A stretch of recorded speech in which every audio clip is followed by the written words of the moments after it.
Good morning. We are extremely pleased that you are here. It is good to come together for the purpose of co-creating. Do you agree? Yes. You are knowing what you are wanting, more or less or more, yes and no, more and more. You are among the rare humans who have come to appreciate the contrast of your time and place.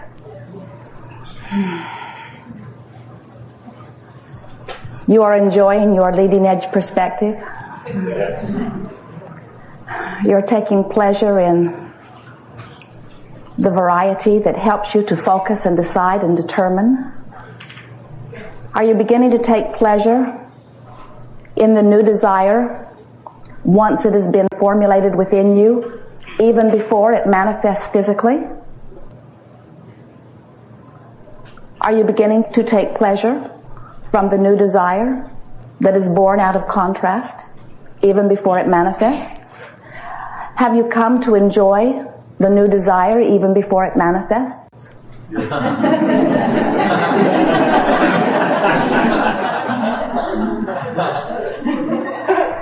Well, have you?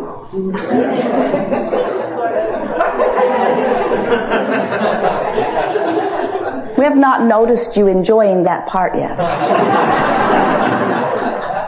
And do you know that if you could come to enjoy that part, your life would be perfect and all things that you are determining that you desire would flow easily into your experience? Do you know that that is the problem?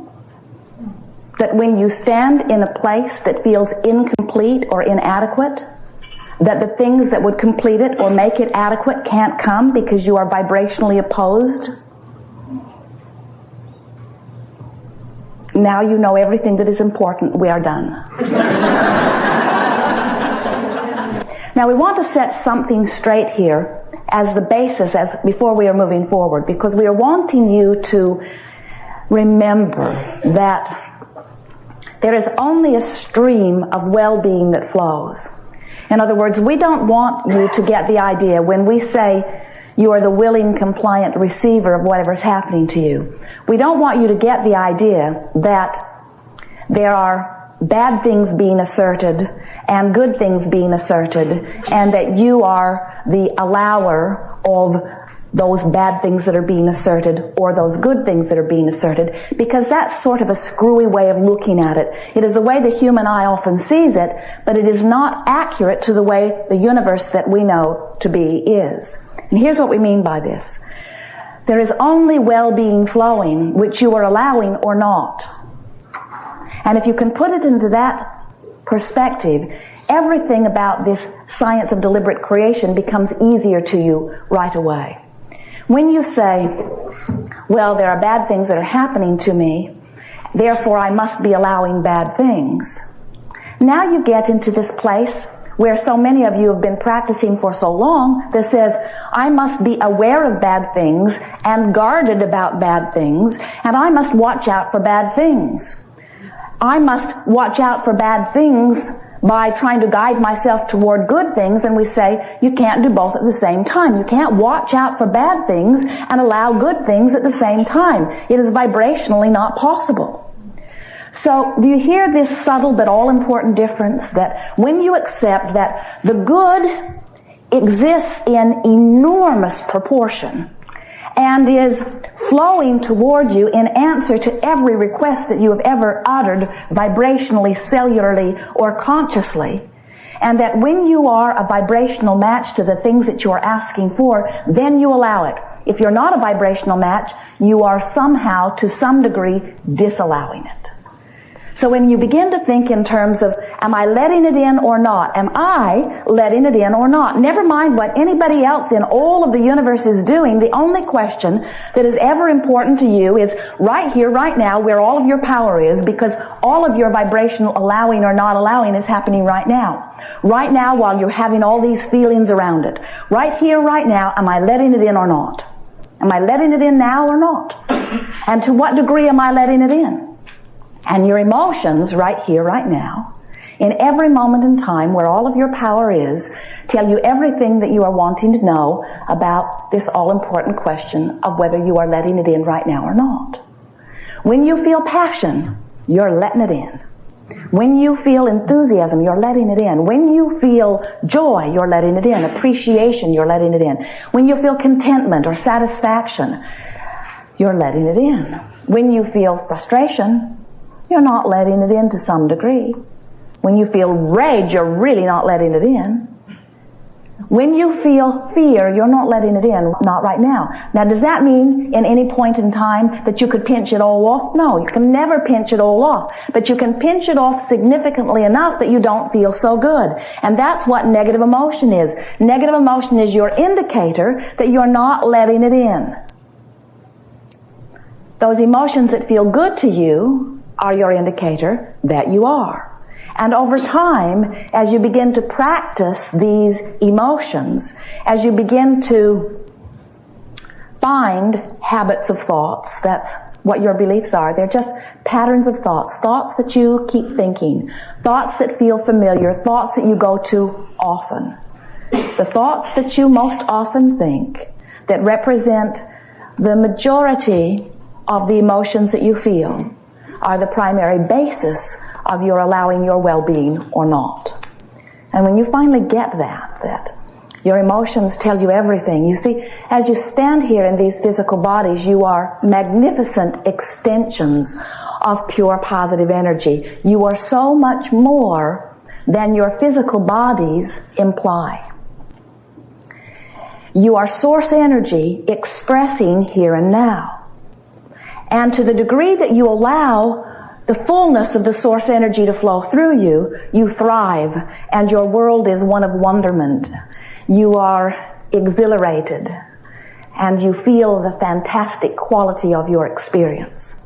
And to the degree that you have learned thoughts along your trail that vibrationally are different from that all-knowing, all-loving, exhilarated inner part of you, then to the degree that you disallow the fantastic quality of your physical experience.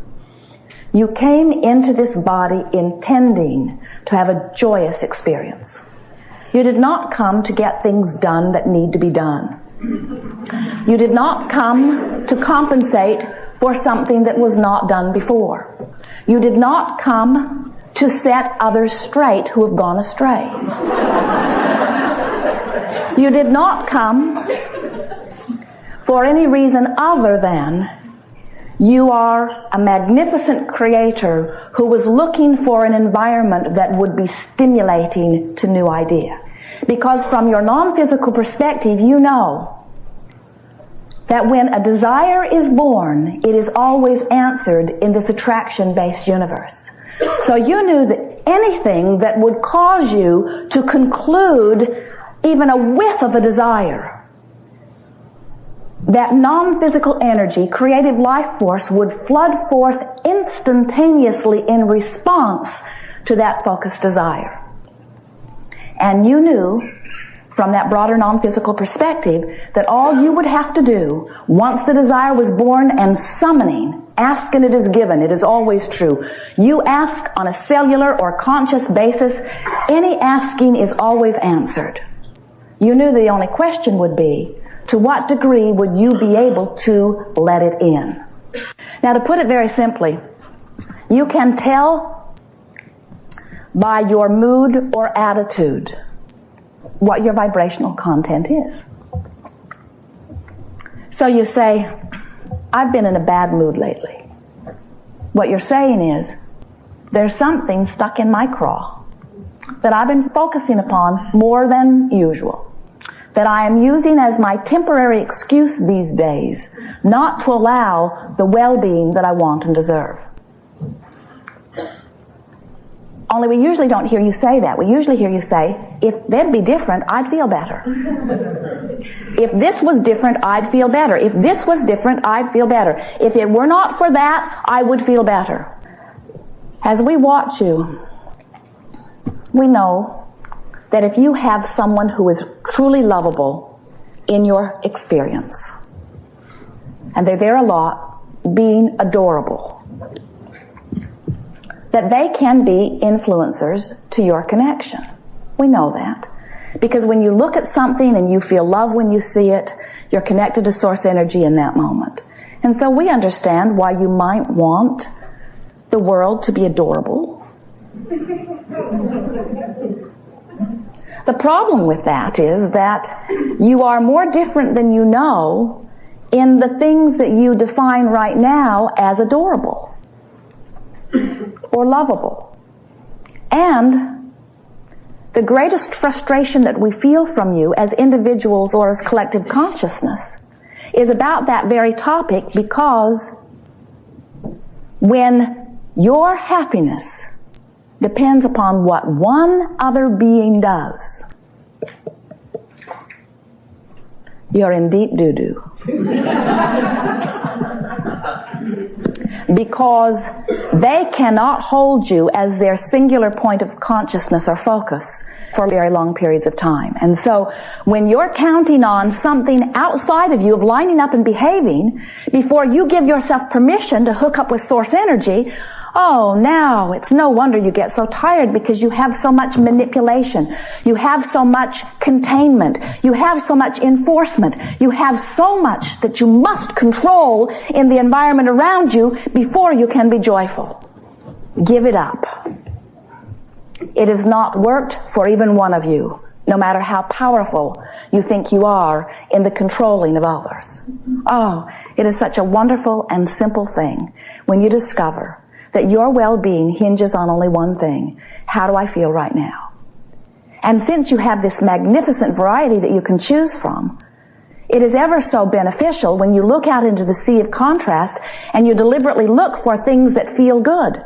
Because as you deliberately look for reasons to feel good, you are deliberately looking for reasons to be in alignment with that which is good, and then anything less than good cannot become a part of your experience, because you are vibrationally in harmony with something different from that. These are nice things to know, don't you think? We are eager to talk with you about anything that is important to you. What you will notice is that there will be a comfortable, gradual unfolding of perfection that will take place here, because what you are about has been received by your inner being, by us. This gathering is actually gathered before you got here, in the same way that every desire that you ever conclude, no matter how conscious or unconscious it is always received by non-physical energy and answered.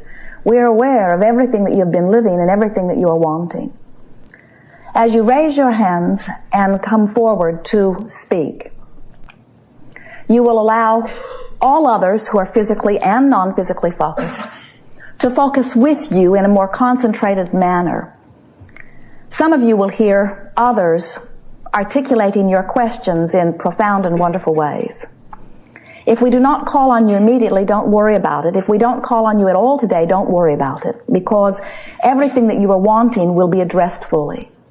We are appreciating very much those brave souls who are willing to raise their hand and come forward and help us to all focus together.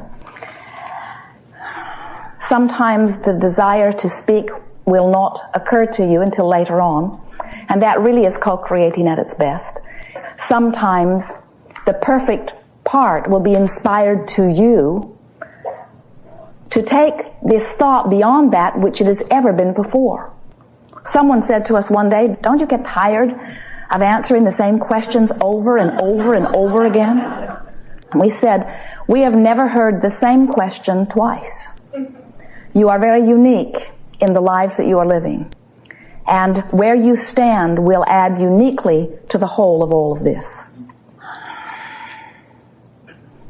The house is full of energy. Can you feel it?